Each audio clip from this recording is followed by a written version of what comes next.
workers, patients and families here over Christmas. We so wanted to add to the festive cheer. These guys are the Arabella Choir based here in Tallaght and they are phenomenal. They're getting better and better. Yes, throughout the morning we will be meeting some of those medical teams working right around the clock this holiday season and hearing the heartwarming stories from some families who've benefited from their hard work. Tommy is also going to be here. He's still putting on his Santa suit. He will be here a little bit later on. But we need your help at home, guys. We want to raise vital funds for Children's Health Ireland at Crumlin, Temple Street, Tallaght and Connolly. Of course, it is a tough time of the year for so many. We know that. But if you could help us out at all this morning to raise funds for the Children's Health Foundation and the incredible work that these hospitals do, we know it would really benefit everyone involved. Amazing, guys, there's more. I love it. Keep it coming. To lend your support to the Children's Health Foundation, you can use the text to donate function or you can visit the website. Just text hospital to 50300 to donate €4 or you can visit childrenshealth.ie/donate if you would like to donate online. Oh, can you listen to this all day? Now, while myself and Tommy are going to be based here right until 10 a.m. this morning, Muireann, you have a free gaff back in studio, back in Ballymount. What else is happening throughout the show? Nothing. We're just going to drink wine. It's a free gaff. Isn't that what we do around here? No. There is loads coming up on the show today. At 8:35, we're going to be exploring festive TikTok games to dodge Christmas dinner disputes. I don't know if you've seen this online, but it is hilarious. And it could be something that brings your family together. It'll be great. Also, from Taylor Swift's viral boyfriend to the This Morning Show drama. Yes, Phil and Holly, we're going to be dissecting the showbiz stories of 2023 and running through his top movies of the year is our one and only movie maestro, Brian Lloyd. Brian, what's in store, my friend? Ho, ho, ho. Ho, ho, ho. Ho, ho, ho. Ho, ho, ho. What are we doing? Yeah, so we're going to be talking Barbenheimer. about Barbenheimer, basically. Yeah, we're going to be talking about Barbenheimer. We're going to be talking about the best movies that are in cinemas this year, and you might be able to catch a few of them on streaming as well. Yeah. Oh, very handy. Looking forward to that. Yeah. You can get in contact with us if you want to take on Brian and disagree with what he says are the best films of the year. 0896 111 111 if you want to get in contact about anything this morning. And also, Derek Slay has landed. You know where he'd be going today, in the arrivals of Dublin Airport to welcome home Yuletide travellers. Derek, how are you doing, love? Ho, ho, ho, Muireann. Good morning here. We're live here from Dublin Airport. Hopefully no travel disruption out there this morning because really it's the winds that are the main feature. Good deal of cloud cover then with some scattered showers to take us right across your Thursday. Now, Terminal 2 just over my shoulder, as you mentioned there, we're in one of the busiest times of the year in the run-up to Christmas and right across the festive period. Hundreds of thousands of people passing through here. So we're getting the lowdown from the DA, the Dublin Airport Authority, as well as pouncing on some passengers. You know me in the arrivals hall a little bit later on this morning, so I'd say there's going to be lots of hugs, lots of tears and lots of smiles. But I will be pouncing on them.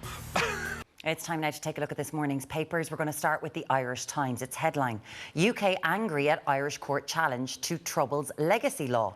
The Irish government is to challenge the UK in the European Court of Human Rights over its controversial legislation to deal with the legacy of the Troubles in the North.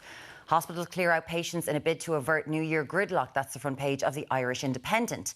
In a bid to avert another dangerous spike in trolley gridlock after last year, most hospitals will not carry out surgery on waiting list patients for at least 3 weeks, except where urgent. The Examiner's front page, cocaine bombardment of Europe. Investigators believe that the 300 kilos of cocaine seized in Foynes, County Limerick was to be distributed nationwide and that a single drug gang was behind it. We did tell the Gardaí about plans for a hotel. That's the top story on today's Daily Mail. A blame game has erupted between the government and An Garda Síochána over an arson attack at a hotel earmarked for refugees, amid claims Gardaí had not been briefed on plans to move asylum seekers into the building. The Mirror goes with 5 charged in Aisling killer probe. 5 people were in court last night accused of withholding information in the Aisling Murphy case. They include murderer Joseph Pushka's wife and his 2 brothers. The Sun also leads with that same story. The Star's front page, horror gun hit, victim dies. A man who was shot in the legs, shoulders and arm in Wicklow last week has died in hospital. Clinton McCormick lost his life after doctors discovered that he was suffering from a life-threatening illness. The Herald also goes with shooting victim dies of brain illness. It's understood the medical condition of Mr. McCormack was suffering from was previously undiagnosed. They are your front pages. We, of course, have lots coming up on the show. And up next, we are heading back to Karen, and you'll see what Tommy is wearing live from CHI in Crumlin. We'll be back with you shortly on Ireland AM.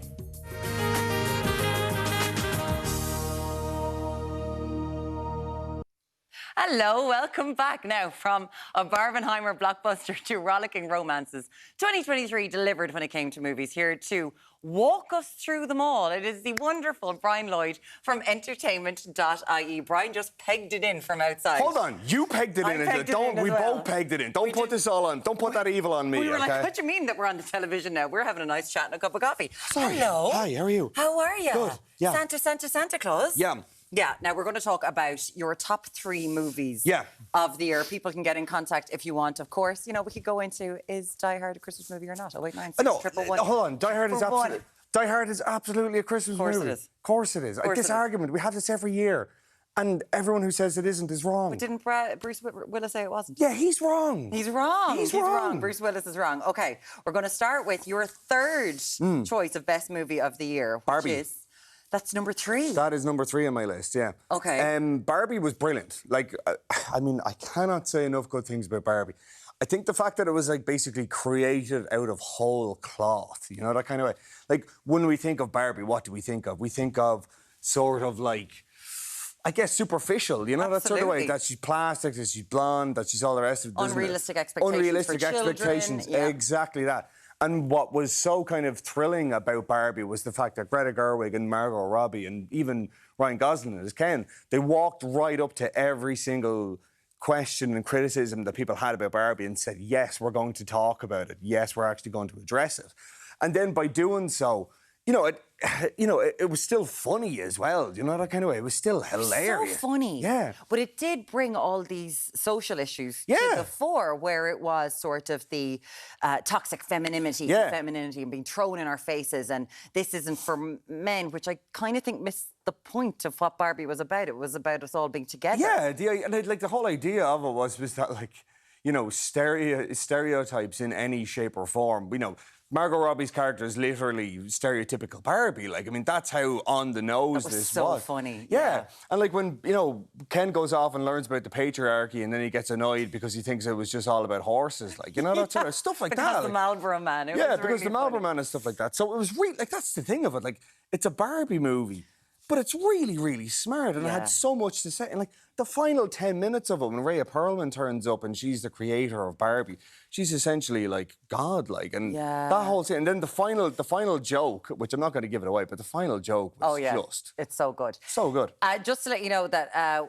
With Barbie, that's your number 3 pick for this year. And of course, I'm Just Ken, the song, is being released this week as a Christmas song. As an EP, by Ryan Reynolds and Mark Ronson. Ryan Gosling, that's it. Now let's move on to your second movie of the year. Oppenheimer. Barbenheimer has to be together. So Oppenheimer, it was a big old, long old slog. You didn't like it? Oh, I did. I really enjoyed it. But it's 3 hours, you feel it, don't you? Yeah, it is 3 hours. And I do think sometimes in relation to Florence Pugh's character, who very seems underwritten. to have been very important in Oppenheimer's life. Yeah. That it was just show her boobs and that's what she's here for. Yeah. You know, I think that left a little to be desired. Yeah, no, definitely. I mean, that's always been a problem with Christopher Nolan, you know, who did The Dark Knight, he did Inception, he did The Prestige. Like, he's been known to not being able to write women very well. But then you look at Emily Blunt's character in it, and like the final 20 minutes of the movie, she just runs away with it. She takes it. Doesn't she? Fantastic, yeah. Yeah, but like, I mean, Cillian Murphy. He is going to win the Oscar for this. He has to. He does, doesn't he? That intensity for almost for 2.5, 3 hours. Yeah, and like, even just, you know, the fact that you're completely transported by it, you know, that sort of way. You don't see Cillian Murphy playing Oppenheimer. You actually see, you know, the physical thing, like the suit, the hair, all of it. He becomes it, And how they actually managed to make thermodynamics and physics interesting. Like, yeah, that's it. And like the fact that they were able to kind of like put in so many different points of, like, you know, rabid anti-communism in the 1950s in America, the whole thing of, like, you know, McCarthyism, everything. The proliferation of nuclear war and all the rest of it. Like, it was so good. And then have like really strong like interrelationship into Yeah. it, like in a Emily Blunt's character and Florence Pugh's character and all the rest of it. So. He'll win Best Actor. Will it win Best Film? I wouldn't be surprised if it did, yeah. Your number one film of the year is Yeah. one that I think it's only made 20 million worldwide, Yeah. but you've been talking about it for so long. This- Past Lives. Past Lives, yeah. This, for me, I mean, it's topped a lot of best of lists, so it's Yeah. not just me. I love this. I am going to be thinking about this film probably for the rest of my life. What's going on in this one is it's basically this young woman emigrates from South Korea, but she maintains a friendship with a boy. And throughout the years, she reconnects with him over Skype and then eventually meets him when she's in her mid-30s, but now she's married to another man. And it's just really about that thing of, I guess, the road not taken, you know, that sort of way. Like when you're in your mid-30s, you know, it's not like everything is set in stone, but you have enough of your life made up that, like, if you are to make a big course correction and run off with somebody, you're blowing up a lot of your life. And then that idea of, you know, how do you kind of rectify that? How do you rectify the person you were with the person you are with the person you're going to be? I'm telling you, watch this film. You will not regret it. It is absolutely brilliant. Yeah, sliding doors moments. It's gotten all the... And Greta Lee, everyone will... If you watch this morning, you'll know her. Yeah. She's fantastic. Yeah. Absolutely love her. OK, let's talk about Irish at the Academy Awards. Obviously, it was a very successful year. 14 nominations for us this year. Yeah. And winning with An Irish Goodbye. Yeah, a fantastic year. I mean, obviously, Banshees of Inisherin didn't necessarily... I know. It was a bit of a dud. Like, it didn't... Well, not a dud, but, like, it didn't work out as well as we kind of hoped or whatever. But, yeah, Irish Goodbye was the big winner. And Colleen Kuhn as well being nominated for Best International Film. That was an incredible moment for Irish cinema. Such a good movie. If you haven't seen it yet, get out and watch it. It is absolutely fantastic. So, yeah, good year for the Oscars. And Richard Bainham from Tala, who won for Avatar: The Way of Water. I just remember Zara getting him directly afterwards, and he'd had a few shandies. Yeah. It was so funny. I just loved On I Hollywood loved him. Boulevard, yeah, with was like the so tux good. in the thing, like that's a moment. But yeah, Richie Bainham, yeah, I know him well. So. You know him well. It Yeah. was brilliant. I loved that so much, and hopefully we'll do well at this year's Oscars. Yeah, as I mean, well. like I said, Cillian Murphy, he's the man to beat for Best Actor, I think. Yeah, Andrew Scott and Paul Mescal are doing very well with the new film. All of Us Strangers, yeah. I haven't seen it yet. I'm hearing very, very good reviews about it, so you might Come on, the boys, fantastic. Listen, Brian Lloyd, Merry Christmas to Merry you. Christmas Thank to you you. so much. We'll see you in 2024. You're going to come back, right? I will, of course, yeah. Yeah, he will. He'll come back Yeah, next yeah, year. I will. Yeah. Listen, we'll be back with you on Ireland Day in just a few minutes.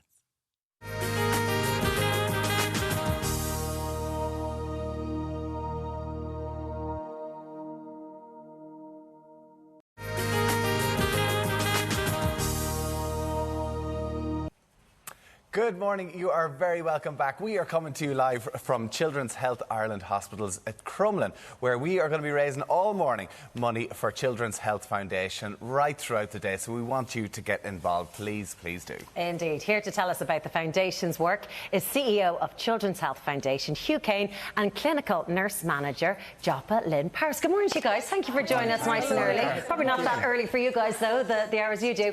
Hugh, let's kick off with you first. We are, of course, going to do our best to fundraise as much money as possible today. Yeah. Where is that money going to go? So the money goes to a range of things. I think at this time of the year, the big emphasis is really on delivering a really good Christmas for the children who are here. Like, there are lots of children in hospital dealing with very, very serious issues and complications. So we want to make those children who have to remain in hospital have the very best Christmas that's possible. So it's to make sure that Santa arrives, that he has a toy for every child, that there are plenty of sweets and goodies that are there for them. We've decorated, we've the lights outside the hospital. There's a beautiful hospital garden. You've done a beautiful Christmas. So that's the focus at this time of the year. Otherwise, then, we're involved in investing in the whole area of research, because today's research is tomorrow's cure. That's really, really important for children and their families.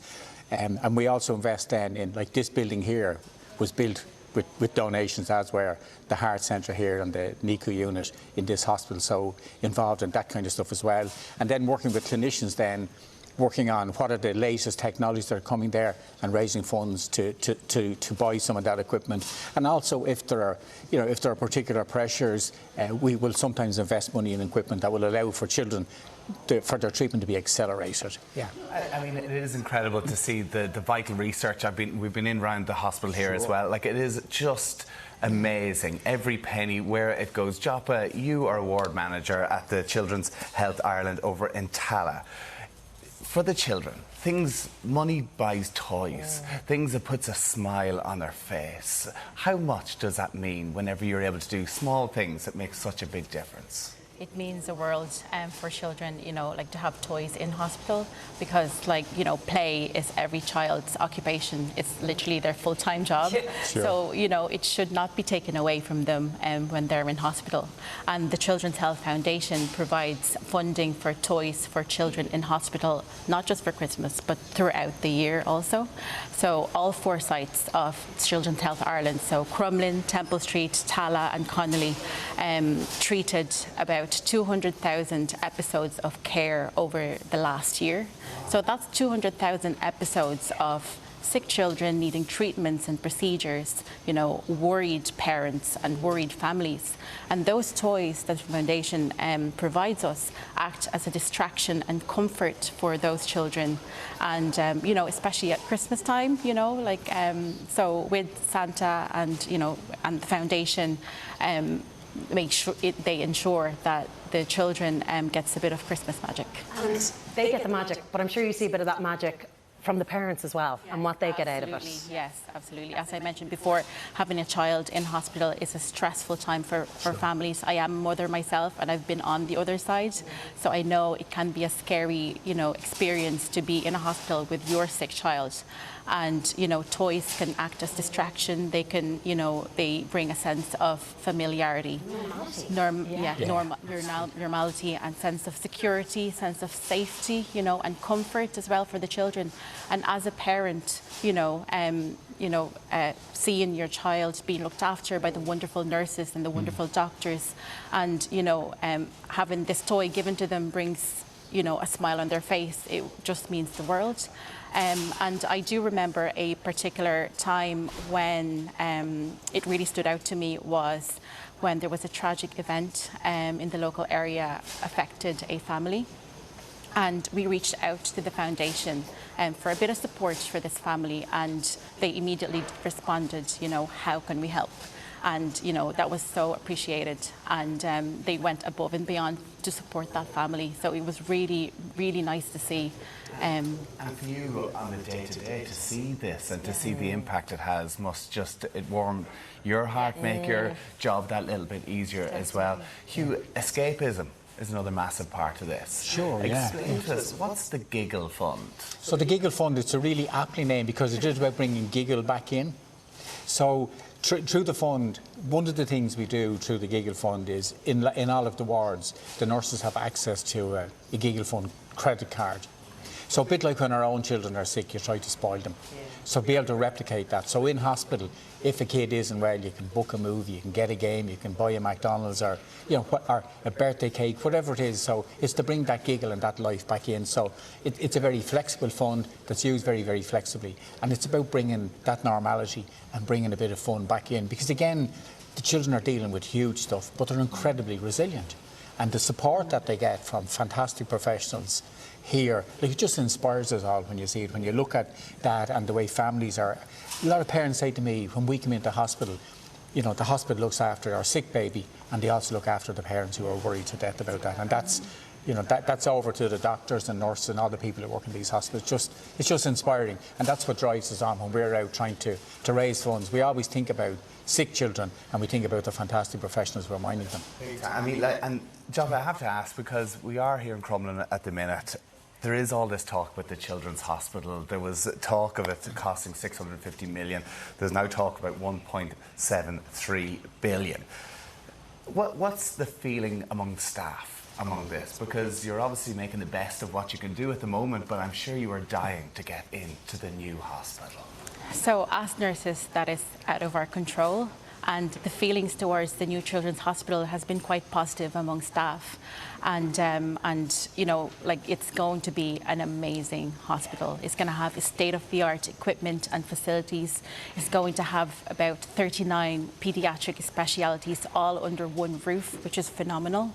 I've been on a couple of the site visits, and oh my God, it is massive. Yeah. It is phenomenal, and it's really exciting for children in Ireland and their families as well. It's going to transform children's health in Ireland for the better. Wow. And Tommy, if I just add, this building opened in 1956. Yeah.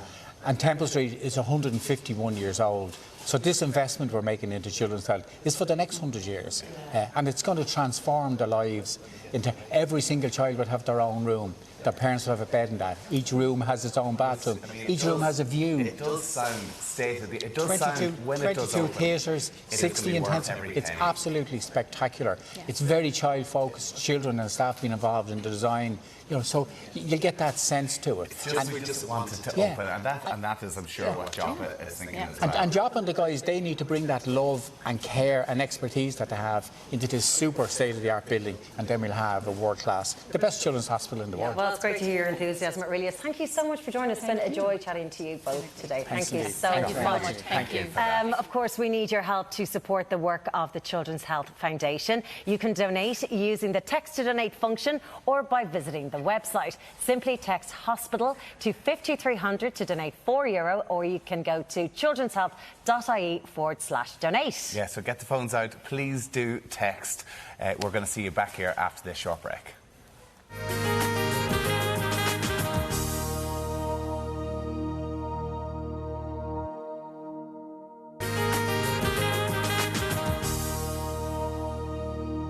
Welcome back to Ireland AM. I am here with the wonderful TikToker. Hi, guys. Eric Roberts. What's happened? You look like a very bad Bond villain. We're going to be playing some exciting games, okay, to try and stop the family from arguing over Christmas. Is this just This is what it involves. To stop the pawing. Stop you hitting each other. Because this is what's coming up. There was this thing that was going around that I have saved. It's a viral sensation, and people are coming up with the most creative games to get away from the usual family arguments, basically, with household items, and it's going to be very fun. Can I ask you to get in contact? 0896 111 111. I know we're asking a lot of you today, but if you want to tell us the games that are guaranteed to cause a fight or diffuse an argument at Christmas time, that really works. We'd love to hear from you about that. And Eric is going to be coming back showing us why we need and these aren't easy. They're and not easy. Maltesers. Looking forward to that in just a little while. But right now, let's go back to Karen and Tommy in Crumlin. Thank you, Muir, and you're very welcome back. We are live from the Children's Health Ireland at Crumlin to speak now with some patients right throughout the morning about the amazing treatment they have received from the staff here. Yes, joining us this morning is Roisin McNulty and her mother, Christina, alongside Dublin ladies footballer Sinead Boyle. Good morning. Good morning to you all. Well, great to have you all with us. Christina, first of all, can you tell us a little bit about Roisin's condition and what she's been going through for the last couple of years? She was born with congenital nephrotic syndrome, which is kidney failure. She was fine until she was about 2, and then she began to really deteriorate. So from 2 on, she spent an awful lot of time in hospital. She's in all the time, and then when she was 5, she went on dialysis for a couple of years, and thankfully, 2 years ago, she had a kidney transplant. Wow. Yeah. Oh, my God. You are so brave and impressive. Yeah, she's so Oh, brave. my goodness. We've been talking about what Christmas is like here at Crumlin for the patients, but you guys ended up in Temple Street kind of unexpectedly a couple of years ago. That's right. And ended up having Christmas there. Well, what was that experience like for you? Well, Roisin had her kidney transplant, and she had a few complications, so she ended up having to stay in for Christmas, which we weren't expecting. However, we had it was a magical time. Really? The ward was decorated, absolutely gorgeous. And it was during COVID as well. There were still restrictions, so we couldn't have that many visitors. But the nurses, the doctors, all the staff, everybody would have little carol services. We'd be singing, and the ward was absolutely gorgeous. And then Christmas night, we wrote our letter to Santa with the play therapist, the Christmas Eve, and the next morning we woke up and the room was like a toy shop. Really? And we had Santa footprints on the ground. No. And we never even heard him. We never even heard him. It was amazing. Yeah.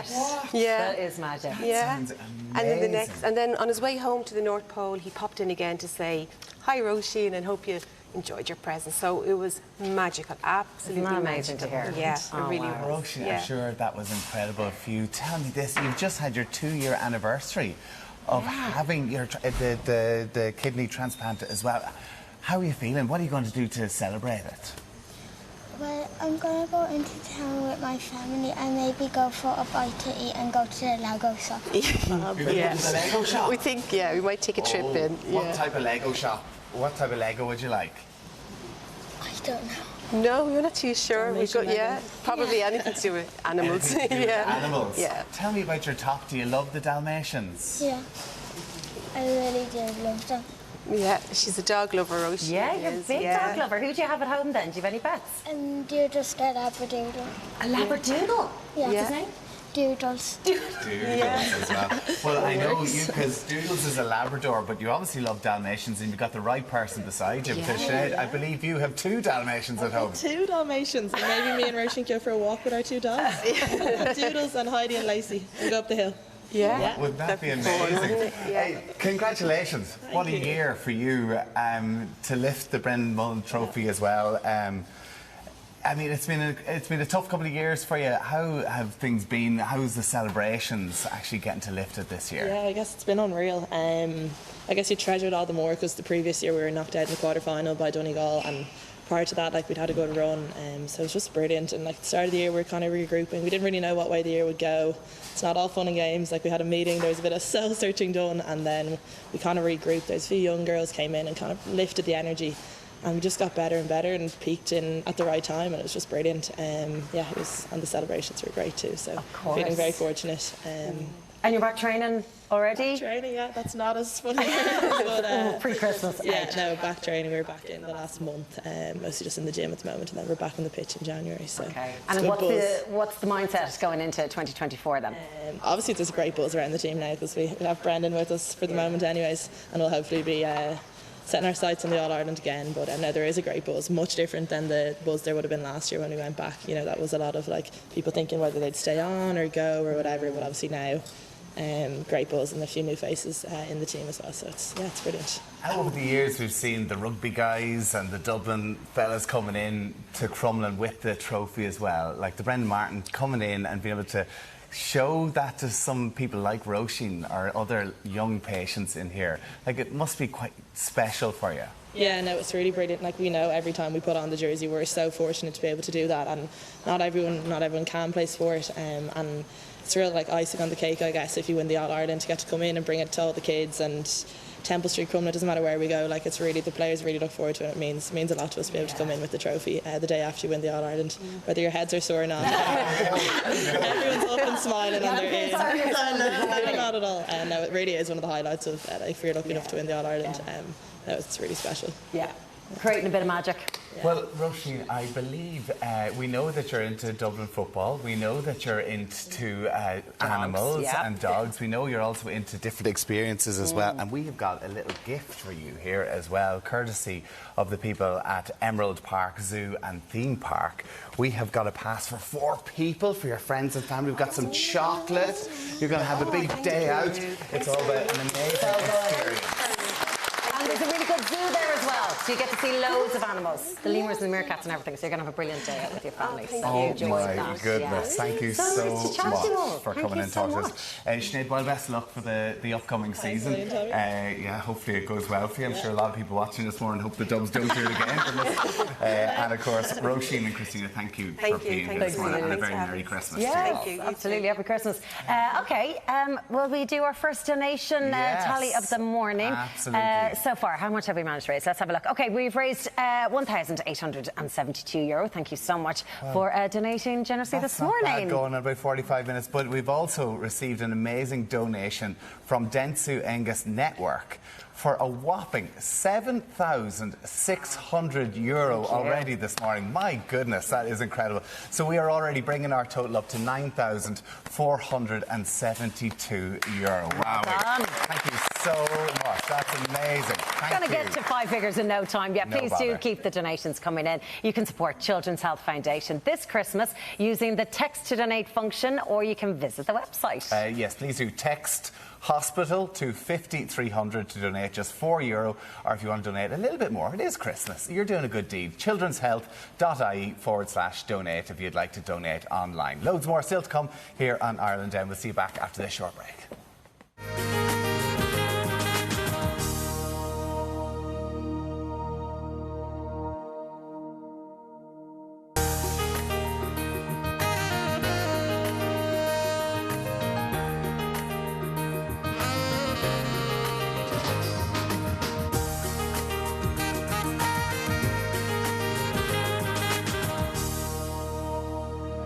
Now it's time to take a look at this morning's papers. We're going to start with the Irish Times. Its headline, UK angry at Irish court challenge to Trouble's legacy law. The Irish government is to challenge the UK and the European Court of Human Rights over its controversial legislation to deal with the legacy of the North's troubles. Hospitals clear out patients in bid to avert New Year gridlock. That's the front page of today's Irish Independent. In a bid to avert another dangerous spike in trolley gridlock after last year, most hospitals will not carry out surgery on waiting list patients for at least 3 weeks, except where urgent. The Examiner leads with cocaine bombardment of Europe. Investigators believe that the 300-kilo cocaine seizure in Foynes, County Limerick, was to be distributed nationwide and that a single drug gang was behind it. We did tell the Gardaí about plans for a hotel is the top story on today's Daily Mail. A blame game has erupted between the government and An Garda Síochána over an arson attack at a hotel earmarked for refugees. And it claims Gardaí had not been briefed on plans to move asylum seekers into the building. The Mirror's front page, 5 charged in Aisling killer probe. 5 people were in court last night accused of withholding information in the Aisling Murphy case. They include murderer Joseph Pushka's wife and his 2 brothers. The Sun also lead with that same story. The Star's front page, horror gun hit victim dies. A man who was shot in the legs, shoulder and arm in County Wicklow last week has died in hospital. Clinton McCormick lost his life after doctors discovered that he was suffering from a life-threatening illness. And in a follow-on to that story in the Herald, it says shooting victim dies of brain illness. It's understood the medical condition Mr. McCormick was suffering from was previously undiagnosed.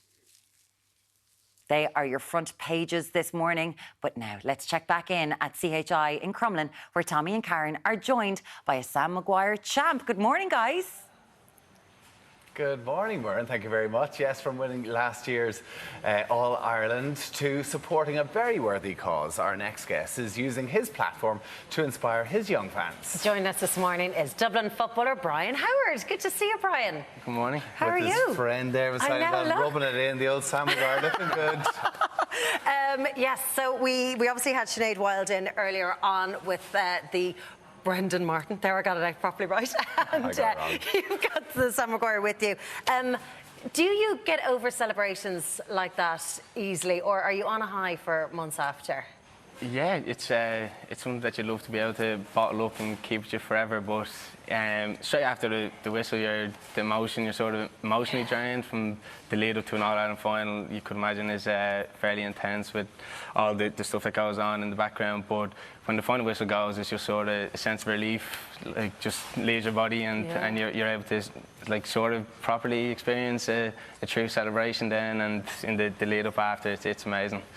Listen, it was particularly special, I think, for Dublin this year, given the tough couple of years you've had as well. The celebrations were good. I know that we're discussing off camera, celebrations were good. But you also came in here and to the likes of Temple Street as well to bring in the trophy. I mean, listen, no matter how sore the head is, to do that, to bring a smile to so many young people's and patients' and parents' families' faces must be just incredible. Yeah, it is, and thankfully we're fortunate enough to be able to represent Dublin and represent the county. But in a lot of the players' eyes, the most important thing is the next day going to the hospital is a huge honour for us, and it's something in the Dublin calendar that we do treasure, and that's the day after, and then on Christmas Day we do the same, a couple of players, and it's just even giving the opportunity to bring the Sam in for kids and parents, and also the nurses and the doctors that potentially are going through a very tough time, and it is tough, but being able to even put a smile on their faces for even that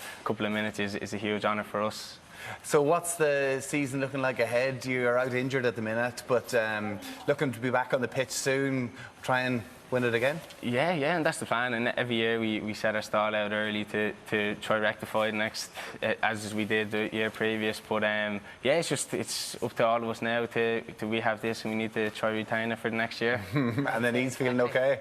Yeah, it is. It's especially at this time, it's sort of just trying to make sure I'm back in the gym and getting all that sort of area done, and then come January, I'd say it'll be tough enough. But you're kind of getting to miss out on the pre-season, pre-Christmas as well. Get to enjoy your Christmas turkey, and then it'll be all over. Listen, Brian, it's a pleasure having you here with us this morning. Thank you for supporting and for all the support that you do in Temple Street and Crumlin as well. Good on you boys as well. Absolutely. Thank you. Yes. I'm taking Sam home. it is tally time. You've been very kindly helping us raise funds for the Children's Hospital Foundation since 7 this morning. And our total so far, I knew we'd do it very quickly, we're already at €10,832. Well done. Brilliant. There you go. Thank you very much for that. LMC Energy have got in touch. Ooh. LMC Energy Solutions have got in touch. They've donated 7,200 as well this morning. So that is now bringing our total up to €18,032. Oh my goodness, that's great. Wonderful. Thank you for that. Let's get us up to 20, 30, 40 as the morning goes on. You can see all the details below on screen. I was trying to do it. I can't do it when I point at the... Yeah, there you go. You know what I mean. After the break, we're going to meet a family who experienced the life-changing care of Children's Health Ireland firsthand. Yeah, we'll see you back here after this short break.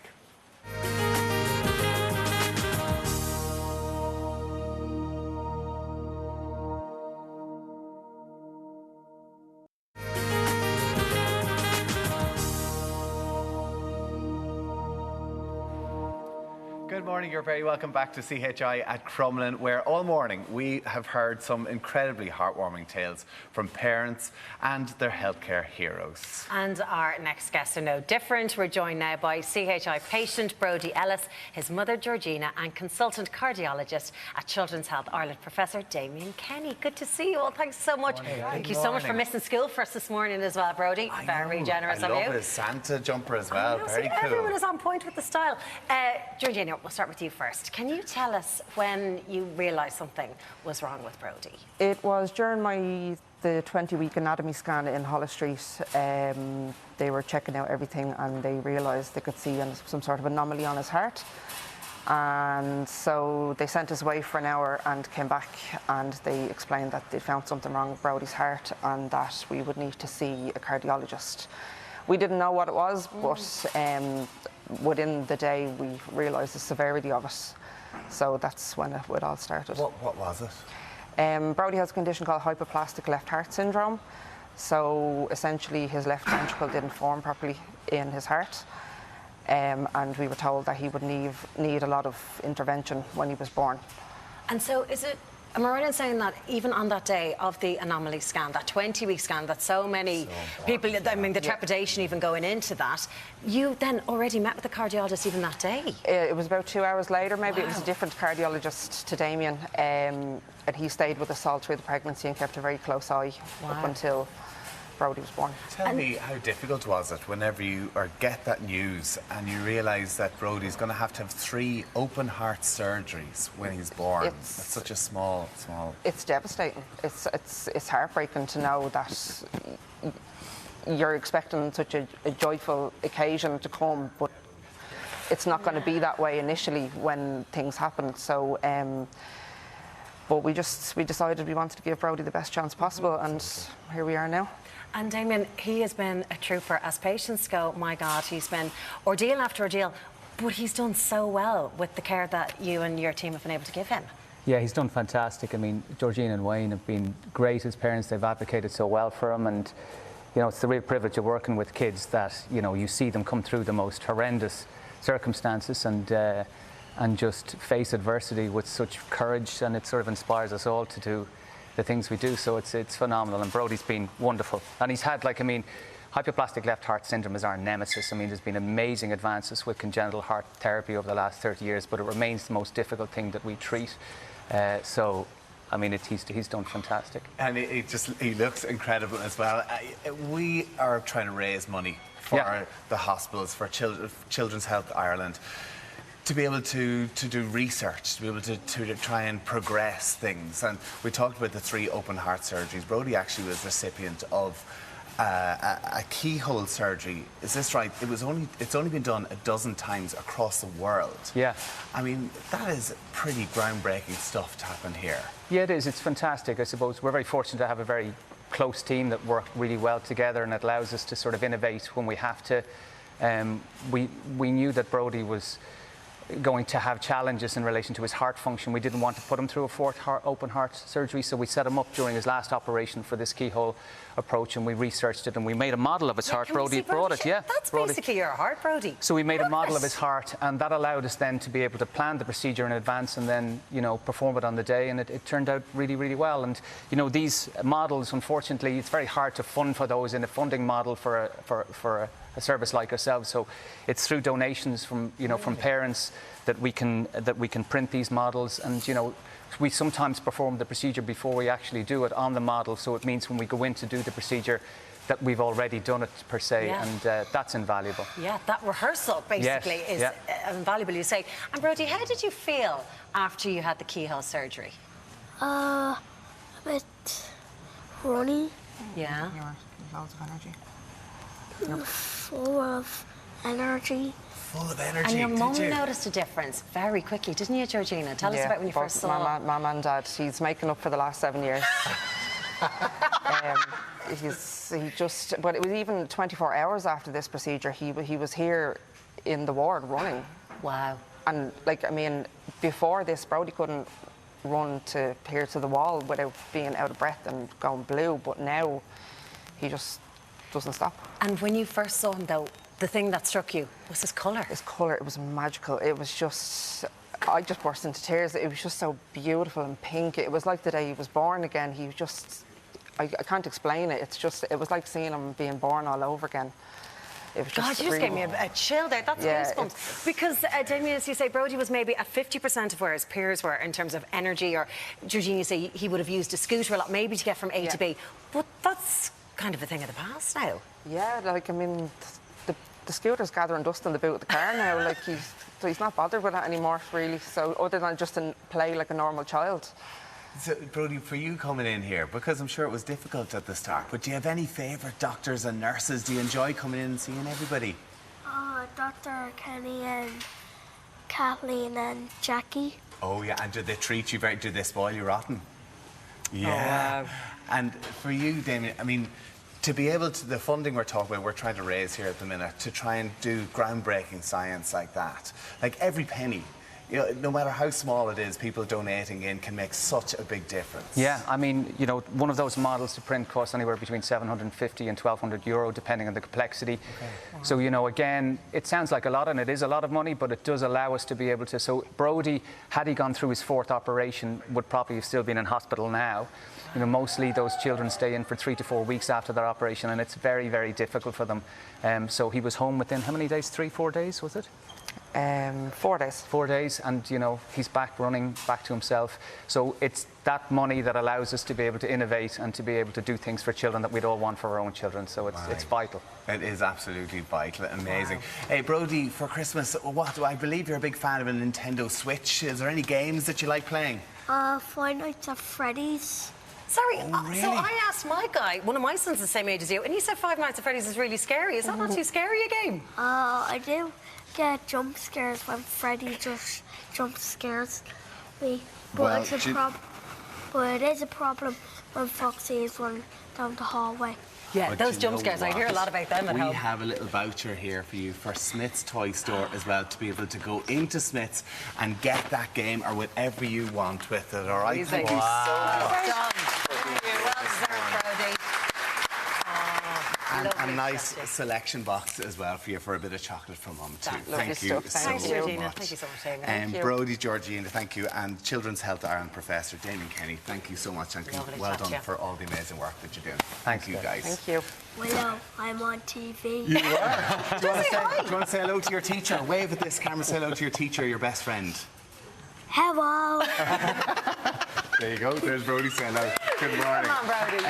Please keep those donations coming in for Children's Health Foundation. They're making such a difference. 100%. You heard it right there from Professor Damien Kenny. You can donate using the text donate function, or you can visit the website. It is so easy. You just text hospital to 50300 to donate €4, or you can visit childrenshealth.ie/donate.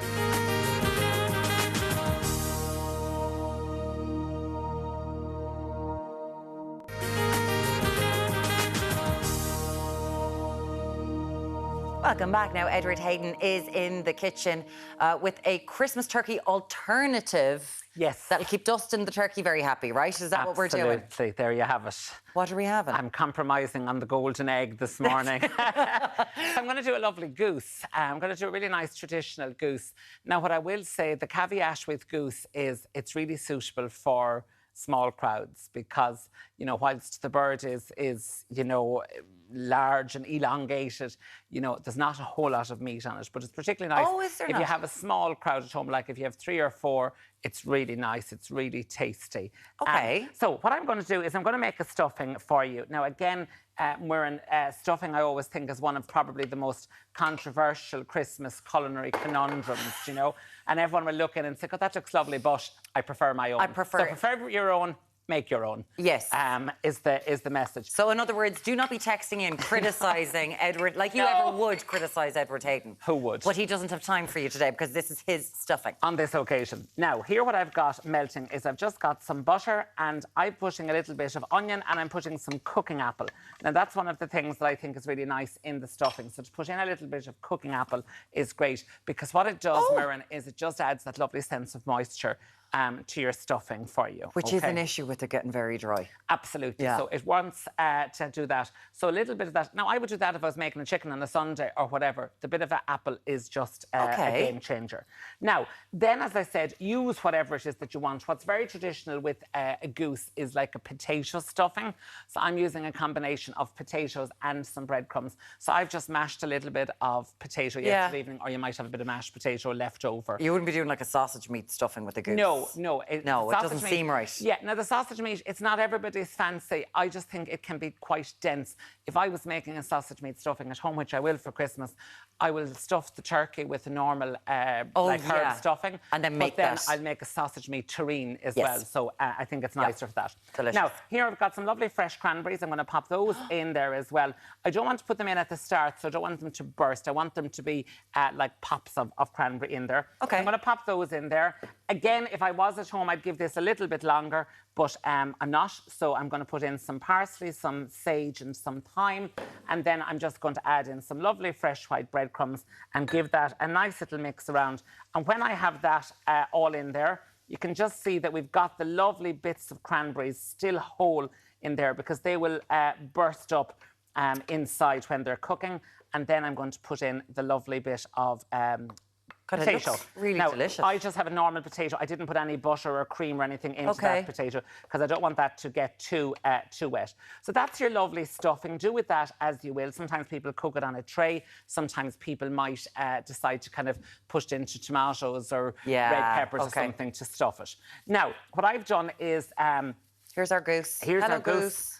The goose that laid the golden egg. So what I've done is I've made a stuffing yesterday evening so that it'll be nice and cold. The same rules apply with regard to food safety. You need to be very careful to make sure that you're not kind of causing a contaminant. Yes. So the stuffing has to be cold. Now, there's every train of thought about where you should put the stuffing, and some people put it in the bird, some people like to cook it separately. Yeah. I'm going to put it in. Are you a cavity person, yeah? Yeah, I would put it in, and then what I've got here is I've just got a bit of baking parchment. I've just popped on a glove. I've just popped a little bit of baking parchment. I'm going to put it in on the top and on the bottom and leave a bit of an overhang. So essentially, Muireann, if I can just turn that to you, I've created like a little pocket of stuffing there. It just means that if I want to serve this, I can just pull out that little kind of parchment bag. Okay, just making stuffing. it cleaner, easier, all that kind of stuff. So pop that in. Again, as I said, the gloves are handy. Again, from a food safety point of view, just reminding you, if I wasn't going to use all of this stuffing, which I am, I'd need to discard it if I've put my goosey hands into that. So be aware of that as well. Now, pop that on there just like so. And then I've got a baking tray there, which I have just lined. Now, again, because I don't want to spend Christmas Day with my Brillo pads, I've lined it with tin foil and baking parchment. I've just put a little mirepoix of veg there to act as a trivet, and I'm going to put that on the top, just like so. A mirepoix and a trivet. Of course, you bring the class, my friend. Oh, what can I say? I do my best. That's what you do. Pop that into the oven. That takes the usual, like a kind of a turkey. You're going to give that about 20 minutes a pound. And I've roasted that up. So I have this really lovely and roasted. And again, what I'd said to you on the rest of the Muireann, rub a little bit of salt onto the skin of the turkey as well. So that works really, really nice to rub a little bit of salt. I've brought the full works for you here today. Can I just say, Edward got up at 2:30 in the morning to start making this goose for us here Well, listen, on Ireland AM. That's how much I love you. It's unbelievable. Thank you so much. Roast potatoes. I've got roasted carrot and parsnip. And if you see these in the shops in the next day or two, when you're out and about, just buy them. It's like the best thing ever. So you can just You're like take your Splinter from Teenage Mutant Hero Turtles or something. And then I've just snipped some lovely pieces of the bay tree, and it just works really nicely. And if I can just show you, I like, I'm telling you all year, there's no point in changing my mind at Christmas. I love everything out in the middle of the table. I would take a little bit more time and precision if I was at home. Of course you would. But I have that. And if you can just bring that to the table, you've just got a gorgeous platter. And if you can just see there to the side, I have some sprouts. I do my sprouts kind of a little bit differently every year. So what I tend to do with my sprouts, I'll give you a little crispy one there, Muireann. I'd say you love a crispy one. I tend to do my sprouts a little bit different every year. So what I've done this year is I have a little bit of pancetta, and I've shredded them, and I've got some cream there as well. So I'm going to slice you up a little bit of the goose. OK, I'm going to give you a little slice of that. Hang on there. And oh my God! And as I said, it's not for a crowd. Have a little bit of that, and then let me try this. I've never tried goose. I get you in there and get you a little tiny bit of stuffing, our lovely apple and cranberry stuffing as well. I feel so bad that Alan and Tommy aren't here for this. I'd say so to Alan and Tommy. I know. But, yeah, really nice. And I just want to say, Muireann, before I go, just thank everyone for all of their kind comments to me. They're always very nice to me for being here. I love being here, and to just wish all of the viewers a very happy and holy Christmas.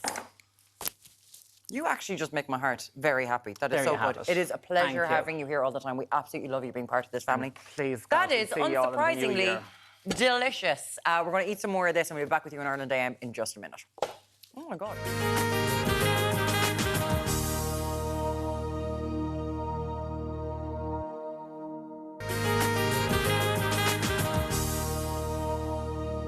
Welcome back to Ireland AM. We'll be going over to Crumlin very shortly to raise some more money. But our trend tester, Eric Roberts, is here with some family-friendly games to play this Christmas, because we always need this, right? It can get a bit antsy. We need things to do. Family-friendly is the key here, because at my house, at least, my brother-in-laws, my father, were all extremely competitive. We'll end up tearing the head off each other for playing the wrong game. So these are family-friendly, fun games with stuff you can find around the house. Brilliant. So our first game up, we've got Snowball Shift. Now, this is your straw. Thank you. This is my straw. So the name of the game is we're going to try and get these Maltesers from here over to here using these. With this? OK, so I'll go first. Or do you want to go first? Oh, do we go? OK. Oh. Do we go? I'll go first, OK. Oh. Right, you might be better at this than me, showing what it needs to be there. OK, ready? So you need a good inhale. Oh, no! Nearly. Right, I'm going to get it. OK, we're putting a timer on the clock, apparently. I didn't realise that. OK, ready? Put on the timer. OK, let's go. Well, I'm 1-0 up already here, so... Go. 2-0. No, did you get one in? You did. You're flying. Ah, sugar! Is this good TV, guys? You're a natural. I'm not. OK.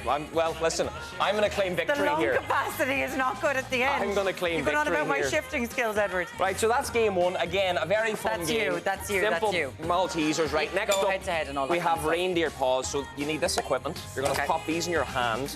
Yeah. And we're going to just go at these and see who can get the most on the plates. Okay. While you're explaining, let's take a look at what this is. It's called reindeer paws. Reindeer paws. Okay, so here we go. Yeah, can be played with cotton buds or ideally marshmallows, because we're going to eat them as we play. Oh, so it's like hungry hippos ourselves. Hungry hippos, except with reindeer, essentially. Okay, reindeer. So again, you can gather as many people around the table as you want, and you all just go at it. Whoever gets the most on the plate then wins. We're going to do 20 seconds on the clock. Go. Okay, we're away. It's best to bunch. Oh no, it's really bunch. Because they're round. Have you been? I haven't practiced. I'll not lie to you. Yeah, I'm just naturally good at these. You there are. we go. Again, Victor. Well, there's no cheating. This is where the arguments start now. The likes of Muireann, she's one of the ones that cause the arguments around the house. Alan wouldn't have done all that. Okay. Victory again. That is rainbow paws. Reaping my reward. That's a bit of fun, and then you get to eat some of these. Okay, we're going to move on to what? Next up, this is where the main crack lies now. Get your great auntie or your grannies to play this game, and it'll be a barrel of laughs. So, candy cane hook. Okay, let's take a look at what candy cane hook is. What do we put these? Yeah. Okay. No.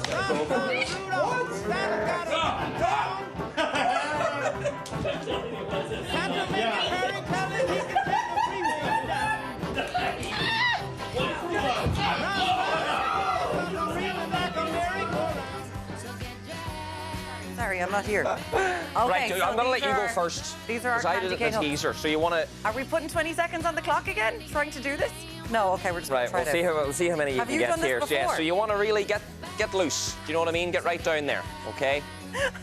You're right into the middle. That's it. Lower, Mern. Come on.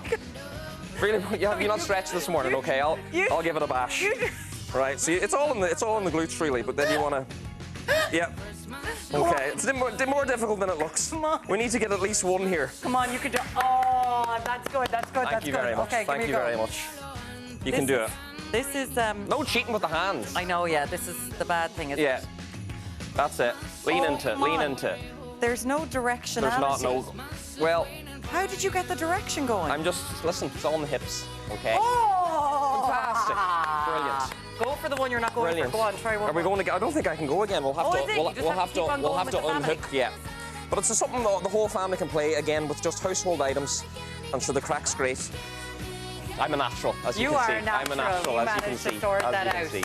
But this, you're going to avoid all the arguments around all the board games and have a bit of crack. Just be careful with the eggnog playing These these are games. good crack. It's really good ideas. Eric Roberts, as always, been a pleasure having you Pleasure as part to of the be here. family as well. Thank you and very welcoming much. you into the family this year. He'll be And a back big in thank you as well. 2024.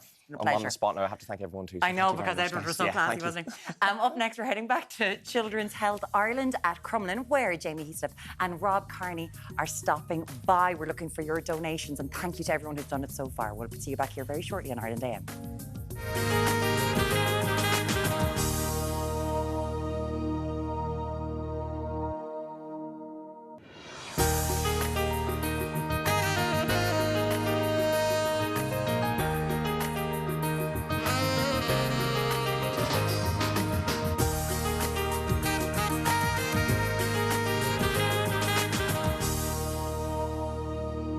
Welcome back to Ireland AM. Now, I just want to let you know that we are raising money all morning for the CHI.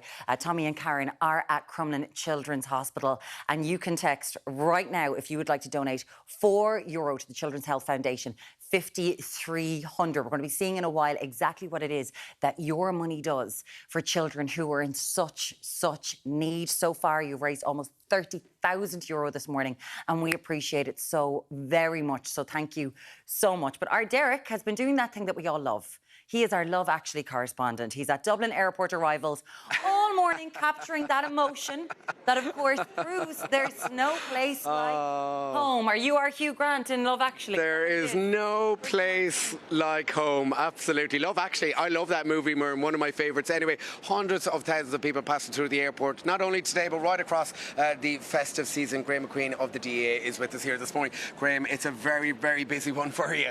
Yeah, we've got between 90 and 100,000 passengers going through today. Same every day this week, so it's just fantastic. Like you saw it this morning, some of the scenes in here. You've got families getting back together. In some cases, for the first time in 7-8 years, it could be grandparents meeting grandkids for the first time.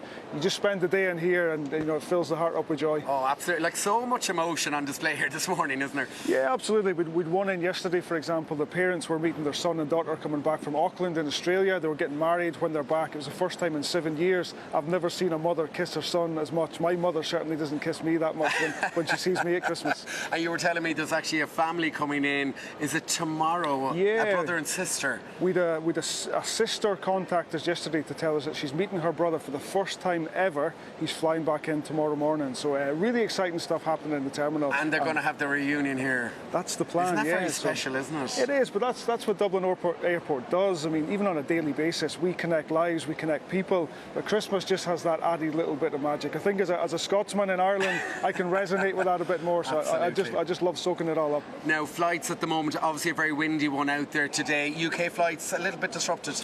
Yeah, we're fine here in Dublin. It's windy, but the operation's working really, really well. There is some disruption in some of the UK airports, Manchester, Heathrow, Amsterdam, in Europe as well. So if you are flying to Europe or the UK today, check in with your airline. Just make sure everything's running okay. As I say, we're fine here in Dublin. We've a big team there ready to welcome everybody, doing fantastic work. And yeah, we're looking forward to a quiet, smooth few days here at Dublin Airport. And everything running like clockwork, so to speak, this morning. Yeah, it's been a great week. By the time Christmas is finished, we'll have had between 1.5 and 1.6 million people going through our doors. We've a great team here, though, from security to operations to the terminal team. We've put all these lovely decorations up. They're on the ball. We've got it sorted for this Christmas, so anyone flying's in for a good experience. And speaking of flying, the man in red, Santa Claus due in on Christmas Eve. Pre-clearance, how we sorted? Yeah, all our passengers are, the people coming into the airport are important, but he's the most important of all. Obviously, we'll stop flight operations somewhere between 11 and half 11 on Christmas Eve. That leaves airspace free for him to come into Dublin and deliver presents, hopefully to you, me, Derek, and all the kids all around the country. Absolutely, we look forward to that. What are you doing for Christmas, by the way, yourself? I've got Scotland coming to me this year, so cooking a big dinner, bit of time off, loads of football, maybe a little bit of golf. And the two boys at home as well. The two boys, Sam and Joshua, are very excited, so looking forward to spending some time with them. All right, Graham, thank you so much for joining us here this morning. Happy Christmas, but for now, back to you in the studio. So Santa's got the clearance, right? Derek, and also we've got Elton John and Charlotte Tilbury on the show all morning from where he's been placed. You are, of course, with Ireland Day, and we are raising money all morning, 5,300, to donate €4 for the Children's. There you go, Children's Health Foundation. And still to come, our resident Rugger Tommy. He's going to be catching up with some of his old pitch pals, Rob Kearney and Jamie Heaslip. We'll see you back here very shortly on Ireland Day.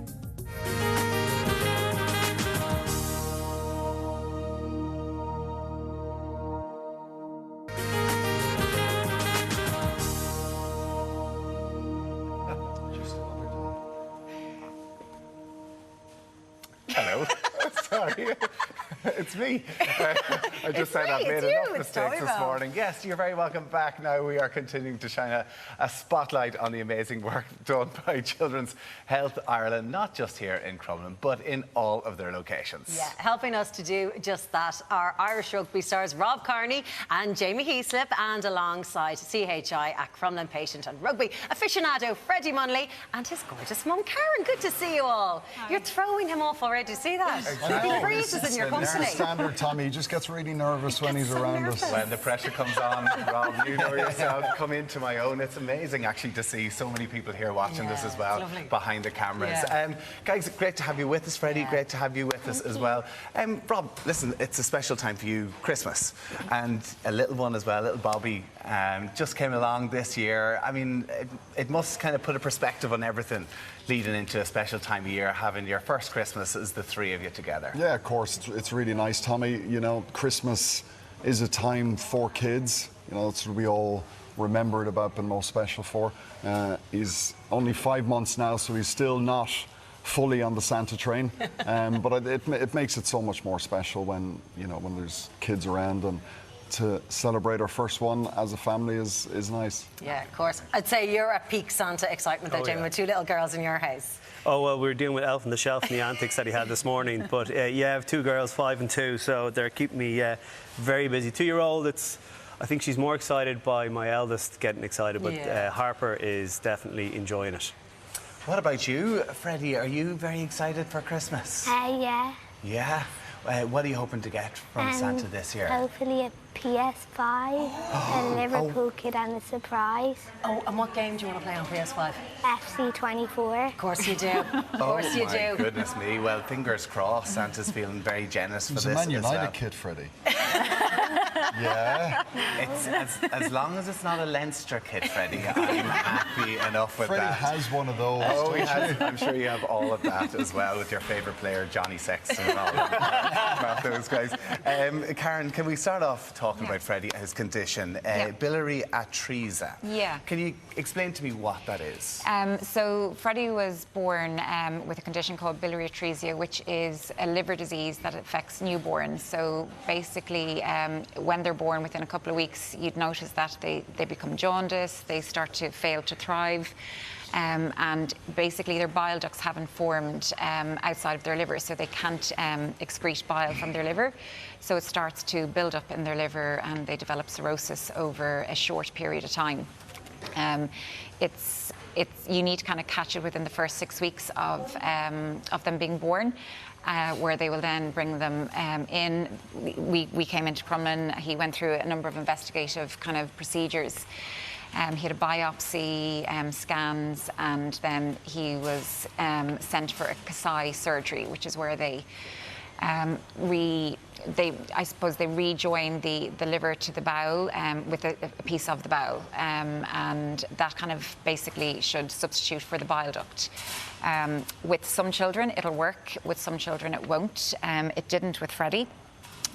So he was quite sick, but not within maybe a couple of weeks of coming home from London. His surgery was done in London. And he became quite unwell, and it was very obvious that the surgery didn't work. So he was listed for a liver transplant. How many transplants did he undergo in the end? He's had 2 transplants. Wow. Yeah. Oh, one my when he goodness. was 1 and one when he was 2. You are such a soldier, yeah. Freddie. Yeah. In terms of the support that you got through Crumlin, like 1 transplant, 2 transplants. Yeah. Like for you as a family, you've got other children who are here today, your gorgeous daughters. Yeah. What kind of support were you able to receive from They're the hospital? amazing. Like the thing with, like we spent all our time in Crumlin. With the hospital here, they treat you as a family. They don't just treat the child that is sick. So they kind of wrap their arms pretty much around you all.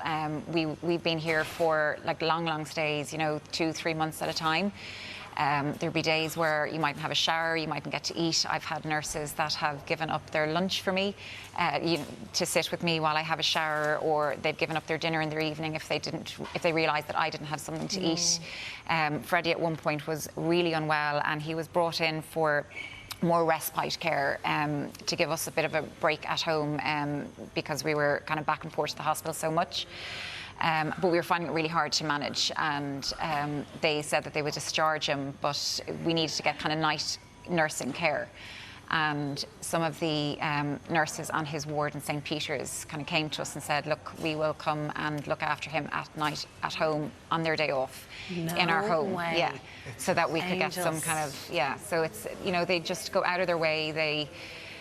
They just embrace you as a family, and there's nothing but kindness and love and care for you. So it's a very special place for us, and we hold it very dearly in our hearts. Special place with extremely special people Very there special. as Yeah. well. Rob, it's why you have been an ambassador and tried to get involved in fundraising and do whatever you can, and yourself and Freddie are right little friends as well over the last while too, know each other well. Yeah, myself and Freddie have been at a few events now, and listen, I've followed a bit of his journey, since meeting him, and to see the thriving young, strong man he is now is unbelievable. Like you said, I've been involved with Crumlin for over 10 years now. The work the CHI do is incredible, and kids should never ever have to be sick, but unfortunately they do. And particularly around times like this at Christmas, it's awful. It shouldn't happen, but unfortunately it does. But we're in an amazing place, and all the money raised goes so far here. And listen, it's personal to you as well. Like, you have had I've had to come in here at times as well. But the treatment and the care and attention you get just is so special. Like, you can't even put money on a price on stuff like that. No, you can't. It's amazing. And like you say, Bobby was only 3 weeks old, and we were in here for a full week. But as soon as you come in, you feel so confident and comfortable knowing that you really are in the very best place. And, the staff, everyone here was amazing. It's not nice when you have to come here with your own child, but it happens. And, thankfully, we were discharged a week later with a full bill of health. Thank God. Freddie, is there anything that makes it a bit easier coming into hospital that either the staff do or anything they do for you that makes it a bit nicer? And that the nurses are really nice to me because, they treat me They've been with you since you're... all the kindness they have, and I've been them with for 8 years, especially my nurses. What are their names? Laura and Amy. Hi, Laura and Amy. Are they here? Giving you a wave as well. And much Jamie, is it? listen, like that, you've been ambassador here as well for over 10 years. Yep. And listen, we're very fortunate having played the game of rugby to be able to put smiles on people's face, but do stuff like this makes it that bit more special. Oh, like, I mean, any time we've been lucky to be part of teams who've come in with trophies, or you come in on your own time and you hear amazing stories, inspirational stories like Freddie.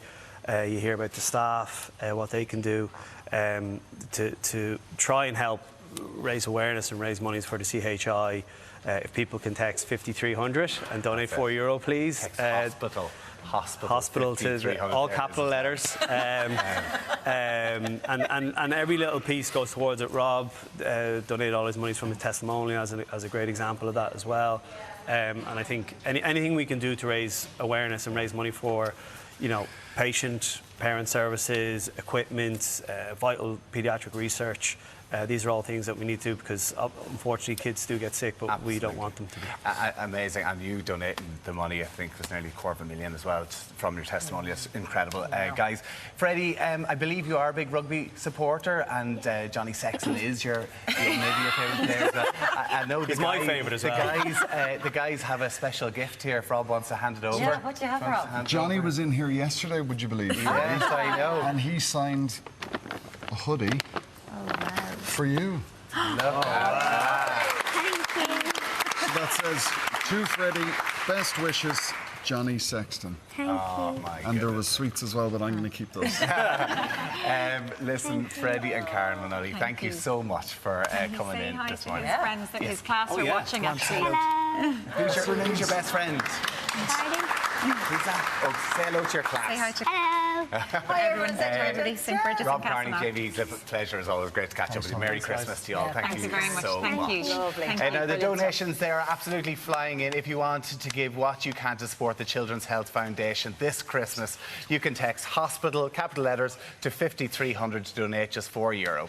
Or you can visit childrenshealth.ie/donate. Reese will see you with more fun and frolics here after the break. Join us soon.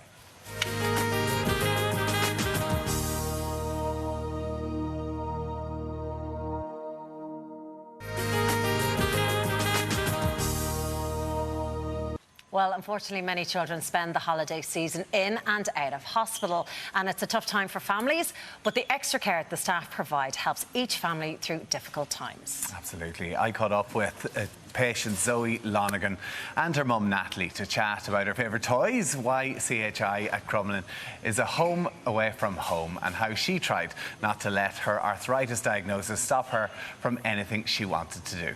Let's take a look. Santa, tell me if you're really there.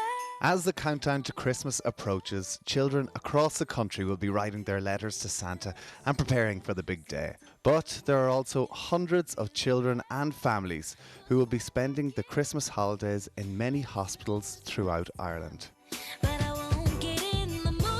Now I'm going to go in and meet 12-year-old Zoe Lonergan, who suffers from systemic juvenile arthritis, and her mum Natalie. Hello, guys. Hi. Nice to meet you. Hiya, Zoe. How are you? Yeah, good. Is this a bit of fun? Yeah. Look at you here with all your toys. How are you getting on? I'm going on great, thank you. Very good. Natalie, systemic juvenile arthritis. Yes. Can you give us an idea of what it is? So arthritis, as most people know, is inflammation in the joints, pain in most of the joints. It hurts everywhere. Oh, It really? does, doesn't it? Yeah. All over your body? Yeah. Oh. Yeah.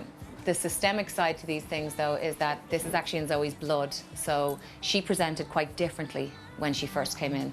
Really high temperatures, rashes, swelling in the eyes, swelling in her joints, her hands curling in, you know, and she was 2 years old, and this just hit so fast. It hit like a virus. Tell about the thing, the scene. Oh, there's a scene in the movie Luca where Luca's holding his knees, and Zoe paused it and quickly said to me, "Mom, do you think he has arthritis like me? Because that's how I hold my knees when I'm sore." Very sweet. So tell me, Zoe, like, does it get so sore when you have to hold your knees like Luca? How sore is it? Really like this. That much? Oh my goodness. And you're 12 now. You're such a big girl as well, but you've had this pain for 10 years. I know, it's crazy. Natalie, take us back. How did you realise something's not right here? It was quite literally 24 hours. We were visiting family, everything was great, and we came home that evening and I took her out of the car seat and went to put her down, and she wouldn't put her legs to the ground. And it was actually my GP that sent us over to the hospital and said, do not leave without blood work. And she just went downhill so quickly within another 24 hours. When did they find something that worked? They decided to introduce us to rheumatology. And I kind of said, oh, what's rheumatology? And they said, arthritis. And I said, like, she's 2. Yeah. I mean, don't old people get arthritis? And I couldn't have been more wrong. And it was 2 solid years of different biological drugs, but they just couldn't get her into remission. 2 years of every week in here. I mean, that was also injections at home, constant painkillers, and after 2 years, one of Zoe's doctors came to me and said, we need to look at stem cell treatment. We are not getting Zoe into remission. To put it very basically, they said to me, we need to make her very sick to make her better. And it was giving her 3 rounds of chemotherapy, 3 different forms of chemotherapy, the second of which was going to make Zoe infertile. And that alone, hearing those words, just made me fall apart. It was hopefully going to save her life and give her a normal life. For 6 months, the transplant was a huge success. Zoe was up and down slides. She was doing yoga. Remember the kids' yoga you were doing? After 6 months, we were at home one afternoon, and Zoe said, my hands are sore, and wasn't going away. After a few days, she was getting a bit worse. So this virus went in. This bone marrow was brand new and didn't know what to do. And so the virus just was able to take free rein, and the system went into chaos. But you know what? You are too strong. Isn't that right? Yeah. How are you feeling now, Zoe? I'm feeling okay. Yeah? What does Grandad call you?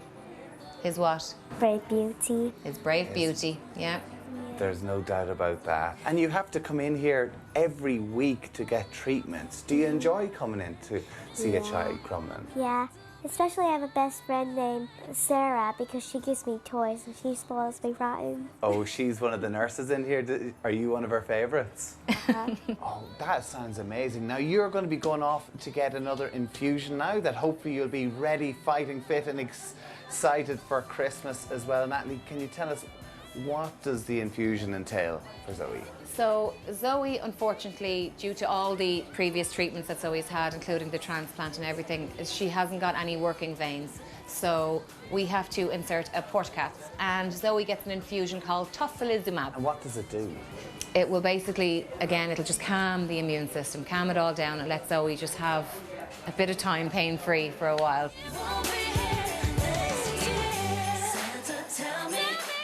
Oh, isn't this a cool room? And look at all these superheroes. They're like you. They're so brave.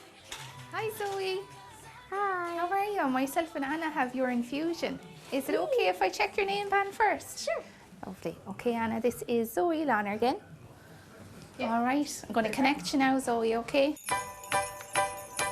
Good girl. Look at that. In a hurry, in a flurry. Dr. McDermott, you've known Zoe since she was 2 years of age. Can you give us an idea of how rare her condition is? So, systemic onset juvenile arthritis is the rarest form of the inflammatory arthritis, and Zoe's course has actually been particularly difficult. She's had some significant complications and some difficulty in her response to medications, so she's had some challenges. I mean, we can see her laughing and smiling in behind here. Can you give us an idea of what impact that treatment she had would do? Absolutely. So Zoe is on immune suppressive medication that basically decreases the inflammatory process in her bodies, and hopefully once that inflammatory process is at a reasonable level, then Zoe's feeling a bit better and is able to carry on. You can see it absolutely works there, the smile on her face. Natalie, what does the future look like? I mean, for the time being, we're just happy she's in a stable position at the minute. I mean, who knows what the future holds, but hoping and praying that someday something will become available and give her a fully normal life. Do you know what, Zoe? I've got a special little present for you to say thank you for taking part. Do you want to have a look what's inside? Go on, take out. Is this your favourite? Oh my God. My Little Pony. Huh? And look, who's this as well? Some more chocolate. Oh. Are you excited for Christmas? Yeah.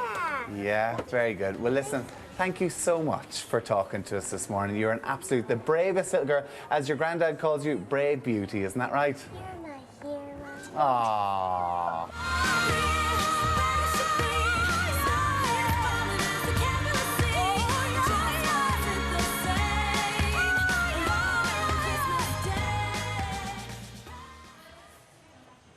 Oh my God. Oh, I think she's smitten. Oh, Zoe, I'm smitten. It was amazing getting to meet Zoe and her mum. She's going to come in and meet us and come on to set in Ireland AM someday as well. I promised her, Zoe. So if you're watching now, I look forward to you coming in and seeing us as well, and have a Merry Christmas as well. OK, tally update. Everyone at home has been so kind. You've dug deep and helped us raise €33,573 so far. Thank you so much to every donation. Acumen Resources have topped it off with a really generous donation. €10,000 they've given. Wow. That brings us up to €43,573. Wow, That deserves thank you so much. Thank you so much. Keep those texts coming in. Text hospital to 5300 if you want to donate €4 or, yes, lots more. Get Go in touch. online, exactly, if you want to give something bigger. Lots more still to come back here after the break.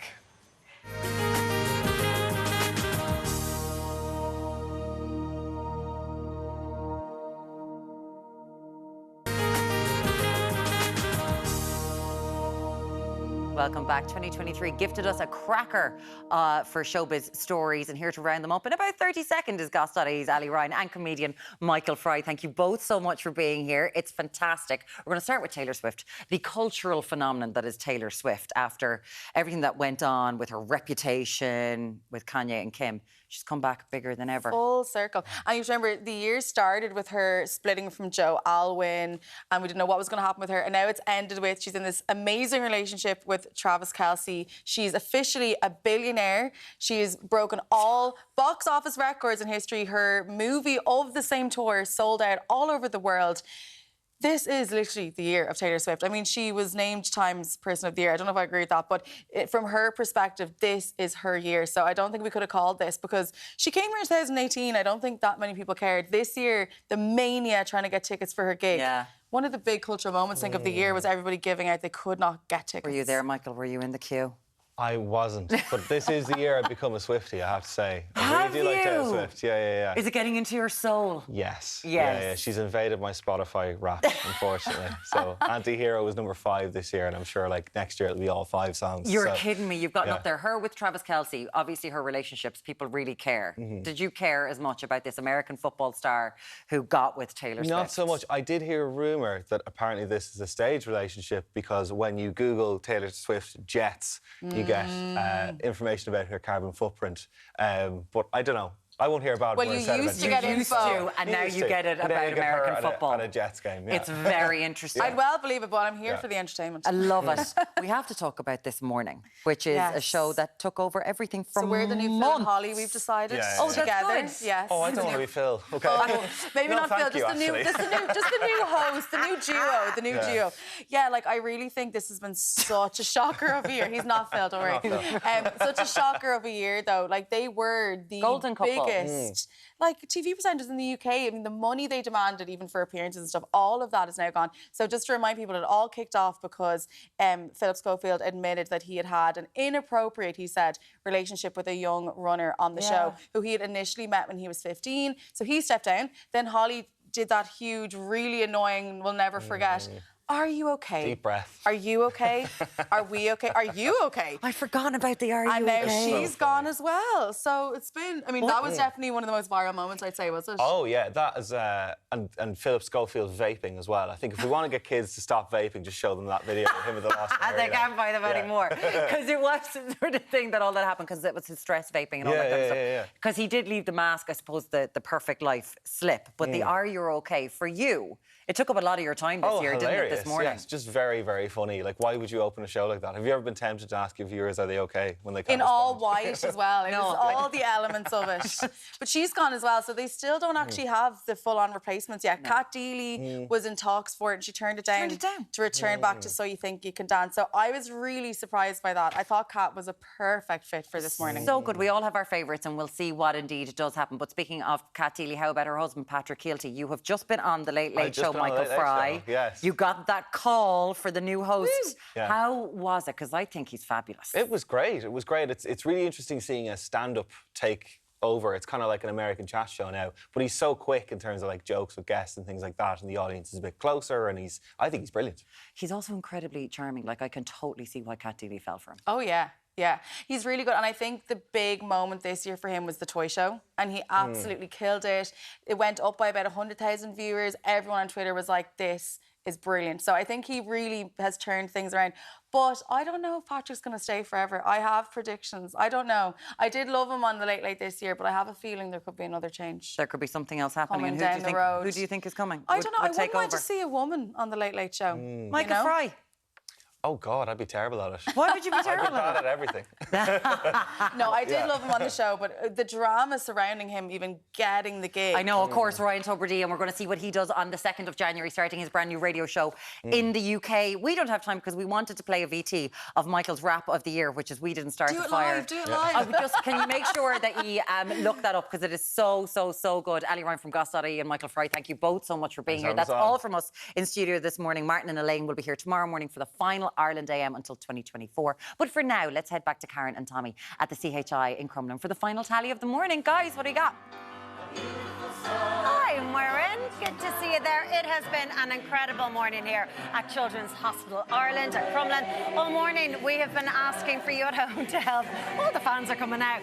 For you to help raise money for the Children's Hospital Foundation. I think we might have a final Yes, the final tally is in. With all your help, we have managed to raise a whopping 45,361,000 euro. Keep those donations coming in. That is all we have time for this morning. We hope you have a very Merry Christmas, a Happy New Year. Ireland AM, yes, we'll be back tomorrow. Martin will be back in studio, but from us, that is it from Children's Hospital Ireland. Yeah, it's been brilliant. Thank you so much. Let's go to the Arabelles. Oh, and thank you so much for everyone, to our kids that have joined us today, to Roisin, to Freddie, Zoe, who you met as well, and all the people who've joined us. Text hospital to 5300, donate €4, or else look online. Please donate as much as you can. It's time to let the wonderful choir take it away. Okay, have a Merry Christmas. Merry Christmas. Oh, jingle bells, jingle bells, jingle all the way. Oh, How are you? Good to see you. Come on, let's sing.